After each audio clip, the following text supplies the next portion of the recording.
Welcome back, folks, here in Mobile, Alabama, to talk about day 3 of practices for the Senior Bowl. They moved inside. We had a little bit of limitations to getting access to some of these practices, but we still were able to look at the tape, and we're going to be talking about thoughts and impressions from day 3 of practices before the game comes up this Saturday. So the first thing, Ryan, that I want to address is something that was going a bit viral coming from the Senior Bowl, and it was a series of clips from Trevor Penning on day 3. And this is something that Trevor Penning was doing throughout the entire week.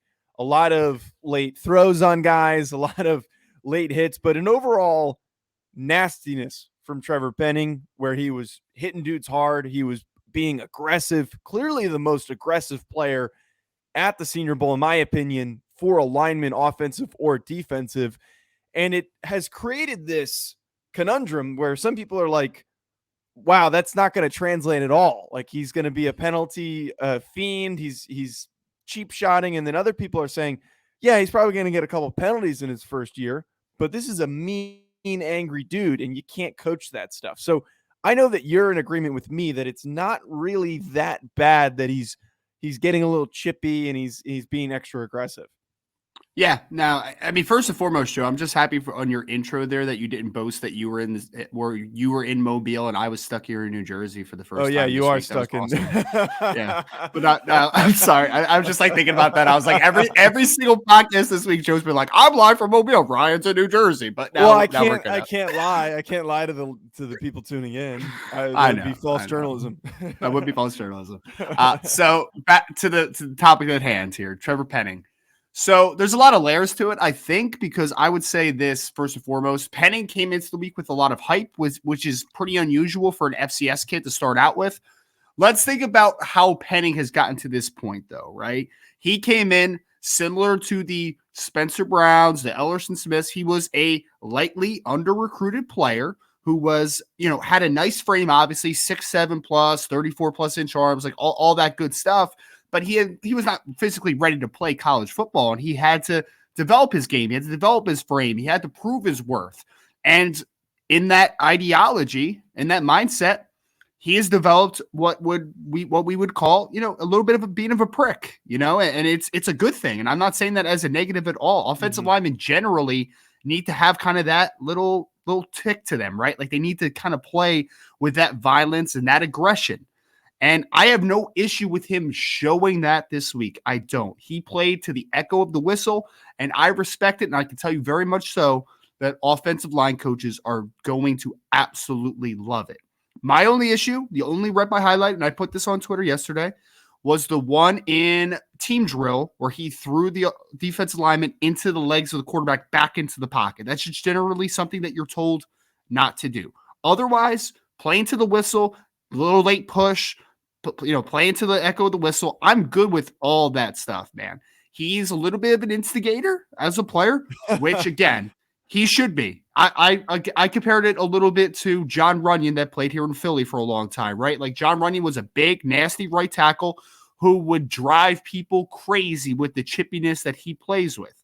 Now, the other layer to it is that some of this stuff does go onto the film that you're talking about. I think it may have been Jesse Fritsch that posted it.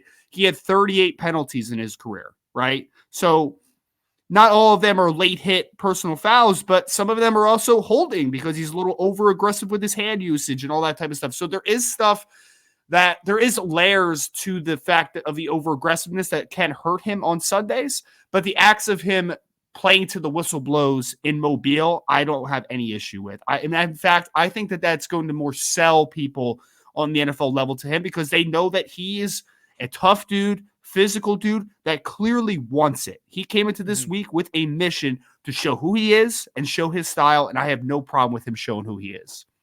Right, and I think a lot of people are forgetting the fact that this man is an offensive lineman. It's one of the most aggressive positions on the field. The only other position that is on par are defensive linemen. It is a fight every single play, and if you don't have that mentality, you are not going to have a successful career. You could be the most athletic tackle in the draft class, but if you don't have that mean streak, it's going to hinder yourself. Having the aggressive approach that Trevor Penning has is going to help him in the NFL. going against some older, more developed guys. And I Sure. think that what is also going to factor into this is an NFL coach is going to work on that stuff with him. It's not a guarantee that he's going to coach it out of him. You can't Mhm. coach the mentality, but you can work on maybe him reeling it in a little bit and Right. trying to focus a little bit more on putting that aggression towards the right things. Mhm.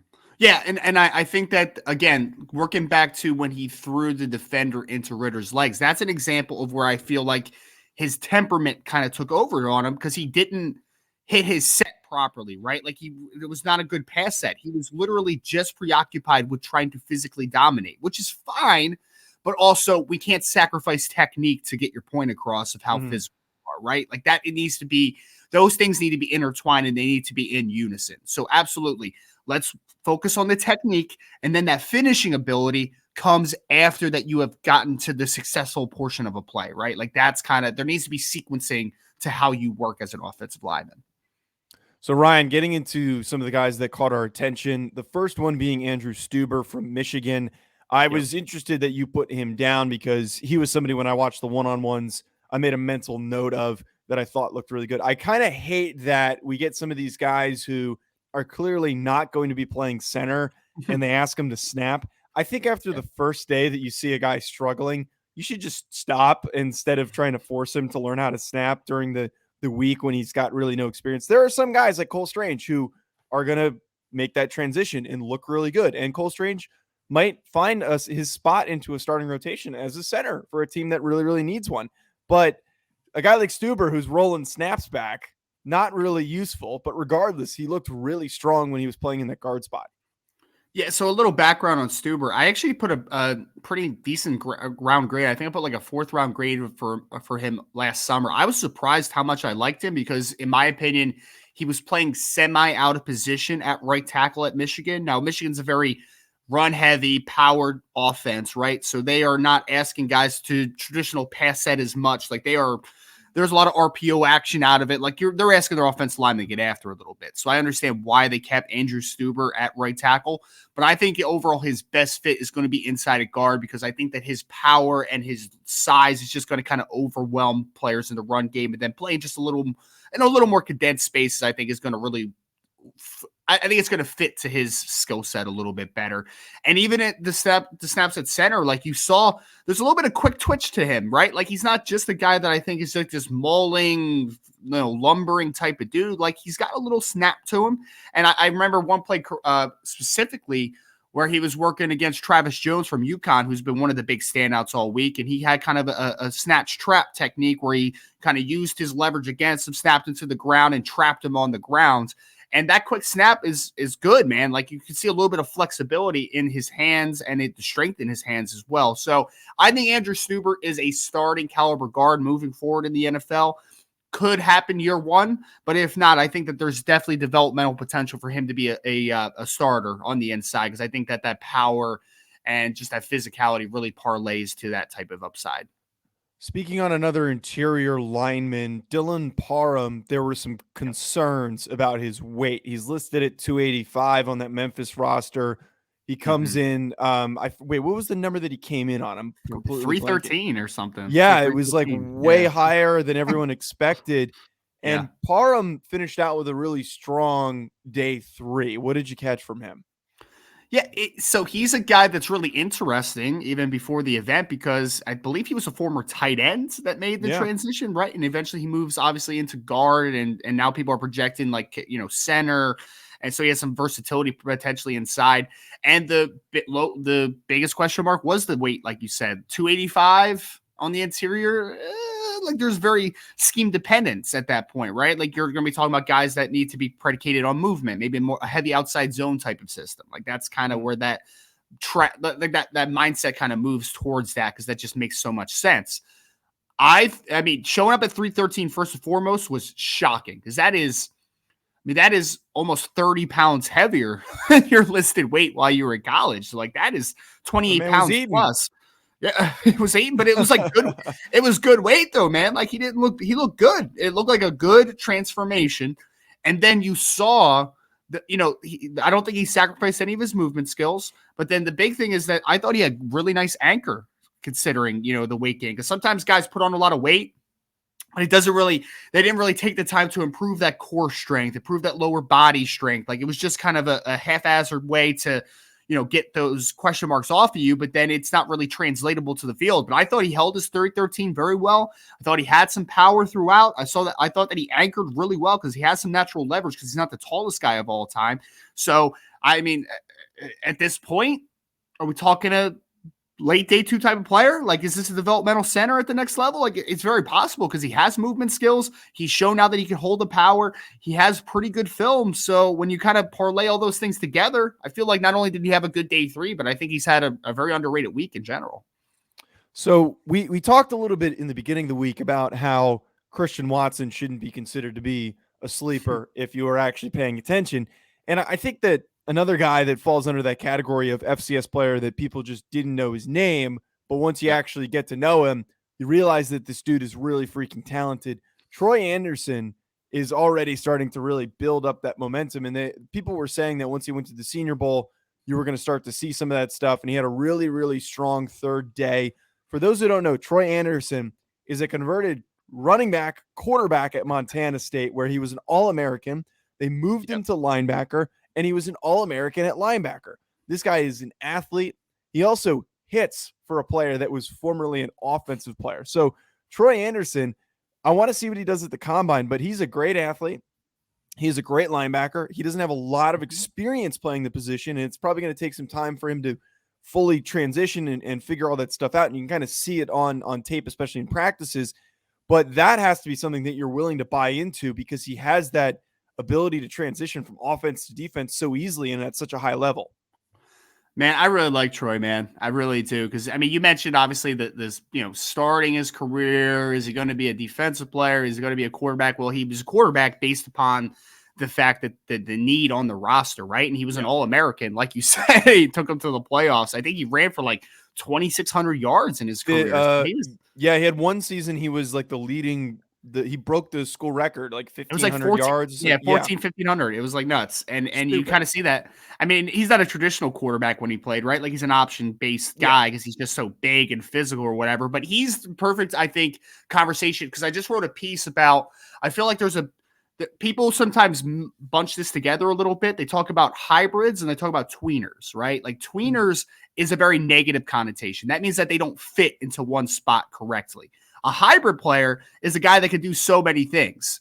I think that he could have fit into Montana State and potentially as a draft prospect as a fullback or a tight end. Like, he's that type of athlete. But of course, he's moved out to linebacker. And in 2020, I felt like it was kind of a mixed bag, to be honest, because he was very productive, obviously, before the injury. But he was a guy that was playing on ball a ton, right? Like, he was kind of rushing the passer a ton. And in 2021, he was playing much more at a stack position, a lot more in pursuits, doing those traditional things a linebacker you want to see at the next level.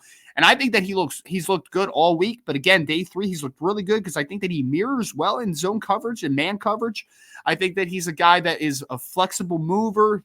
And he's really athletic, man. Like, he has a good personality to him as far as the ability to convert momentum to power and get downhill and be aggressive in that sense as well. But this kid's a legit athlete. He's going to go to his pro day or the combine, wherever he ends up testing, and he's going to run in the 4.5s at 6'4", 230 something pounds. Like, he's going to run in the 4.5s. Right. Absolutely. The funny thing about Anderson too is you kind of think like, okay, running back, quarterback converted to linebacker. You'd think that maybe he's a bit undersized. I remember, I'm blanking on his name, but there was that one Iowa State guy that was a quarterback and they moved him to linebacker and he was like, Joel Lanning. Joel Lanning. And he was like, and he was kind of like a limited athlete because quarterbacks are usually not the most athletic on some of these teams. And then you move him to linebacker and then he's just a big clunky linebacker. But Troy Anderson flies upfield and you talk about how he's going to be a 4.5 guy.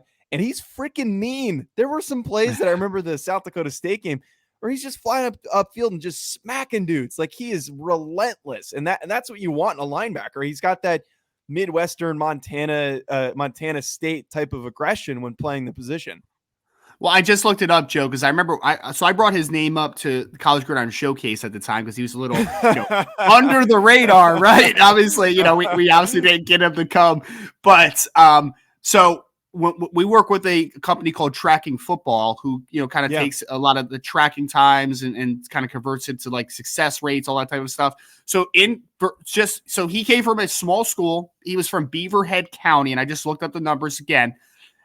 In track and field, for the people that love track and field out there, which I do, 10.88 100-meter guy. All right. Nice. 10.88, 22.11 in the 2. And he was also a 15 flat 110-meter guy, which 110-meter hurdles as a sophomore in high school. So my dude can run, man. He can run a little bit, and he's got that length. He's going to play a lot on Sundays. Yeah, excited about Troy Anderson, and I'm going to keep pushing his name throughout this process. 2 more guys that we have. First one, a quarterback. Shocking that we're praising a quarterback. Bailey Zappe, who day one really clearly looked limited because of the guys that he was going up against. He was looking very limited against a polished Sam Howell, who had a better arm than people expected. And it's hard to look more than pedestrian when you're standing next to Malik Willis, who's got a cannon for an arm.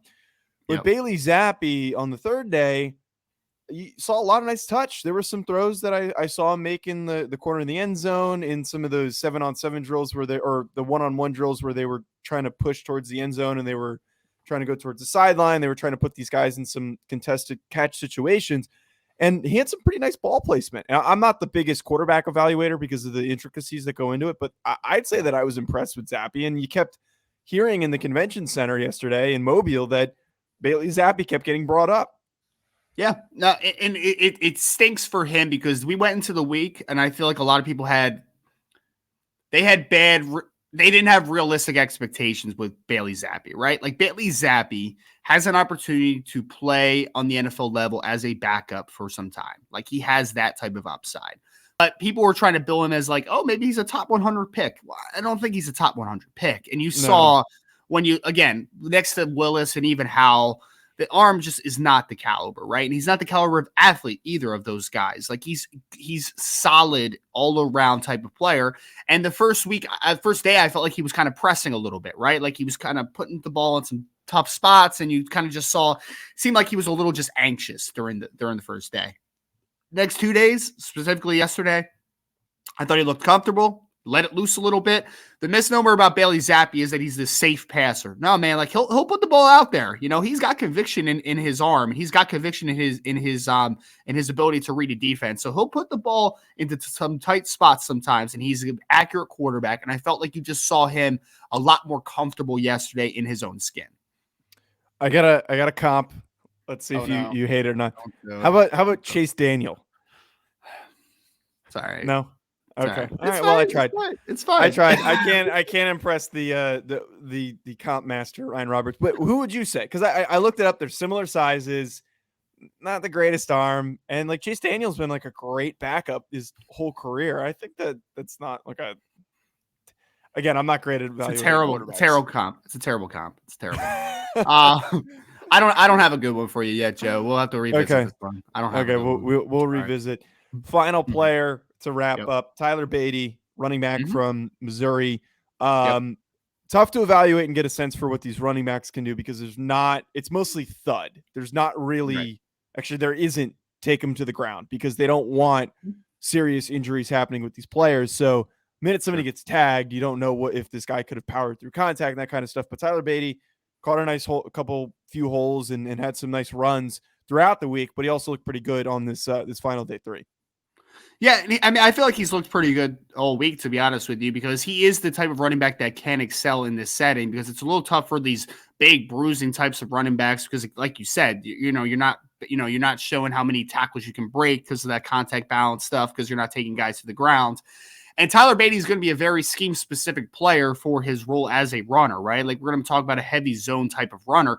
But the reason that he is kind of showed out a little bit is the fact that he is such a weapon in the passing game. He can run routes. He could literally play in the slot, and he could do things as a pass receiver in his route variety that is different for most running backs. So Badie has shown it. I feel like a lot of those option routes or the arrow routes coming out of the backfield, like he's shown his flexibility. He's shown good hands. He's shown that he can be a weapon in the passing game this week. So that's it for our thoughts on day 3 of practices. We're going to be coming at you with a full breakdown of the week, who collectively looked really good, who made themselves some money, who might have really hurt themselves and is going to be holding themselves back based on their performance. That'll be coming to you likely early next week, so stay tuned for that. Be sure to hit subscribe so you don't miss out. And also check out the Senior Bowl, which is going to be played this Saturday.